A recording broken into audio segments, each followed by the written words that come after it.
Ladies and gentlemen, boys and girls, children of all ages, welcome to Robert's Porch. I'm your host, Robert. Alright, as we are on the eve of the greatest race day in motorsports, the Sunday before Memorial Day, we have the last time, the F1 Monaco Grand Prix, which next year we moved to the following weekend, so this will be the last triple header Memorial Day weekend. And then we have the 109th annual Indianapolis 500, and then the 66th annual Coca-Cola 600, wrap it all up. The Indy Charlotte double duty. Only a few drivers have ever tried this. Some have done successfully, some have not.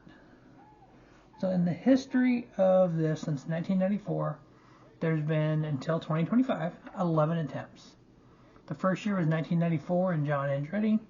The last 3 years was 2004, 2014, and 24. And it'll be done again this year, as of right now, in 2025. Only one person has ever completed all 1,100 laps on the Memorial Day double. That is Tony Stewart in 1999. 5 drivers have completed all the laps of the 200 laps of the Indianapolis 500. And that is in 2000, Robbie Gordon, 2001, Tony Stewart, 1999, Tony Stewart, 2002, Robbie Gordon, 2014, Kurt Busch, and 2024, Kyle Larson.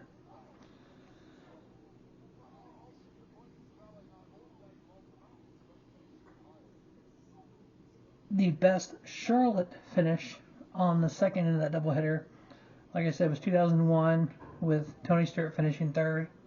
1999, Tony Stewart finished fourth. 2002, Robbie Gordon finished 16th. The best of any of these double duty guys at Indianapolis was 2000, Robbie Gordon, 2001, Tony Stewart, 2014, Kurt Busch. They all finished 6th. Like I said, the most laps completed was Tony Stewart in 2001, 600. In 2002, Robbie Gordon completed 599. In 1999, Tony Stewart completed 596. In 2000, the record book shows 589. But that was the year of the partials. So there's been 11 attempts, 2 fails, and 1 partial. In 2000, Robbie Gordon ran the Indianapolis 500, finished 6th. It was rain delayed. He was late getting to Charlotte. P.J. Jones took over the car at Charlotte, started the car, and then Robbie took over when he got there. They combined to run 589 laps at. And in 2004, Robbie Gordon ran 485 laps. In 2014, Kurt Busch ran 471 laps. He ran 200 at Indy and 271 at Charlotte. And then Robbie Gordon, 444 in 2003. John Andretti in 1994 ran 416 laps. And then in 1997, Robbie Gordon led 205 laps. The best average finished for the weekend, for the 2 races for the day, Tony Stewart averaged a 4.5 finish in 2001, averaged a 6.5 in 1999. Robbie Gordon averaged 12th place in 2002. He averaged 19.5 and average finish was 19.5 in 2003. John Andretti average finish for those 2 races in 1994 was 23. Kurt Busch 23 in 2014. Robbie Gordon in 2004 24.5, and 1997 Robbie Gordon 35.0. In that 2001 campaign, Tony Stewart 6th at Indy, 3rd at Charlotte. In 1999, 9th at Indy, and 4th at Charlotte. Now in 2025, we know Kyle Larson is attempting the double. We know at Charlotte on the NASCAR side, he'll have Justin Allgaier as the backup driver. And Indianapolis on the IndyCar side, he'll have Tony Kanaan as the backup driver. Apparently back in April, the rule had changed about backup drivers for Indy. So from the way I'm understanding the rule, if whatever the drop dead time is for Kyle Larson to leave Indy to get to Charlotte, If the race is still going on, Kyle can come down pit road. They can do a driver swap. Tony Kanaan can get in, finish the race for Errol McLaren and Hendrick Motorsports, while Kyle can head to Charlotte for the start of the Coke 600. That's the way I understand it. Now, I do know that if for some reason he were to miss the start of the Coke 600, and Little Gator, Justin Allgaier, gets in the 5 car, and takes the green flag, yes, Kyle Larson can get into the car if he comes to Charlotte, but any points earned by that car goes to Allgaier, goes to whoever took the green flag. If Larson does not take the green flag of the Coke 600, in order to be playoff eligible, he'll require a waiver. The way I understand the waiver, so the new waiver rule is in 2025, NASCAR changes waiver policy for playoff eligibility, meaning drivers who miss a race for non-medical or family reasons will forfeit all their playoff points, effectively starting the playoffs with a default 2,000 points. Exceptions include medical emergencies, birth of a child, or family emergencies. We know that Connor Zilic missed an Xfinity race due to back injury at Talladega. Obviously, medical. So, and I love how it actually says the rule change directly impacts Kyle Larson, who attempting to double.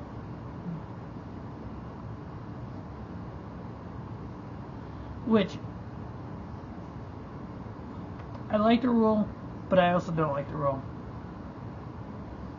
I like the fact that they came up with this rule, but I like also it's kind of, if you look at some of the waivers NASCAR's granted over time. Chase Elliott hooked Denny Hamlin 2 years ago, and Chase got suspended. Under this waiver rule, he would have lost all his playoff points. Kyle Larson last year, missing the start of the 600 due to rain in Indy, would lose all of his playoff points. Drivers who've been injured, we all know 2015 Kyle Busch, everyone still goes back to that season, complains.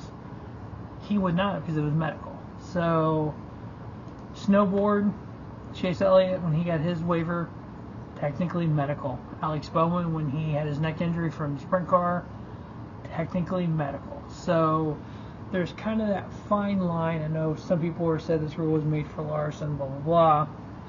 I am not a Kyle Larson fan. And I have said this quite a bit on social media, and I've gotten, insulted, name called, etc., because I'm not a Larson fan. That's fine. I can take it. I'm a Denny Hamlin fan, so yeah. I'm cool with that. The fact that when I express an opinion and it's different than someone's and they want to attack me, okay, that's fine. You know what? Everybody can have their own opinion. But earlier this year, I did do a bold and not so bold 25 NASCAR bold predictions for 2025. You can go check that out. In that, I did 25 bold and not so bold predictions. One of the predictions in there was that Kyle Larson would have the best average finish across the double duty weekend. So right now that goes to Tony Stewart, 6th and the 3rd, average finish 4.5. One of my bold predictions was Larson would beat that. Do I want him to? Yes, I do actually. Don't know I want to be right, number one, but it's good for the sport. It's good for IndyCar. It's good for NASCAR.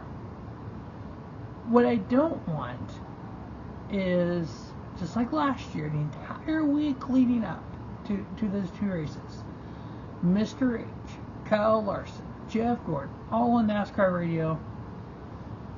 Charlotte is our priority. No matter what happens at Indy, Charlotte is our priority. Kyle will be there for the start of the Coke 600. When it came down to it, Kyle was not there. That wasn't their priority. They're saying the same thing this year. Charlotte is our priority. We will be there. Prove it. Do it.